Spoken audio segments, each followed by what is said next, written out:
આજરોજ Dahod smart city નગરપાલિકાની team દ્વારા સરાહનીય કામગીરી હાથ ધરવામાં આવી। તેમાં આમ પબ્લિકને પડતી મુશ્કેલીઓ માટે જે રખડતા ઢોરને પકડવાની કામગીરી ચાલુ કરવામાં આવી હતી, તેમાં આરોગ્ય ખાતા અને નગરપાલિકાની ટીમ દ્વારા ઢોરોને ડબ્બામાં પૂરવામાં આવ્યા હતા અને લાઉડસ્પીકર દ્વારા ઢોર માલિકોને જાણ પણ કરવામાં આવી હતી। ત્યારબાદ આ કામગીરી ચાલુ કરવામાં આવી છે।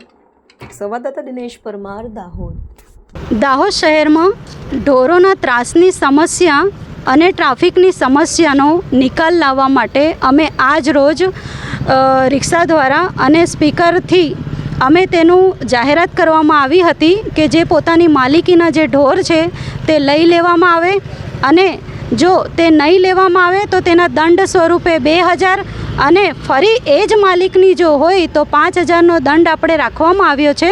અને જાહેરાત પ્રમાણે આજે દાહોદ શહેરમાં નગરપાલિકા ટીમ અને આરોગ્ય ટીમ દ્વારા અમે ઢોર પકડવાની કામગીરી શરૂ કરવામાં આવી છે, જેના કારણે દાહોદની જનતાની ઘણી બધી સમસ્યાઓ અને જે ટ્રાફિકની જે સમસ્યા છે અને ઢોરોના ત્રાસથી જે અકસ્માતો થાય છે તે સમસ્યામાં ઉકેલ લાવી શકે તે માટેની કામગીરી શરૂ કરી છે આજરોજ।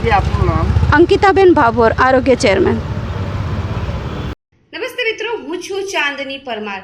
આપની મનપસંદ ચેનલ એટલે કે દીવ મિરર ન્યૂઝ ચેનલને લાઈક કરો, શેર કરો અને ફોલો કરો અને હા, તેમાં દરરોજ તાજા સમાચાર જોવાનું ભૂલશો નહીં। નમસ્કાર દર્શક મિત્રો, હું છું પાયલ બામભણિયા। આજના મુખ્ય સમાચાર દેશ વિદેશ ગુજરાત રાજ્યના તાજા બ્રેકિંગ સમાચાર નિહાળો દીવ મિરર ન્યૂઝ ચેનલ પર દરરોજ રેગ્યુલર।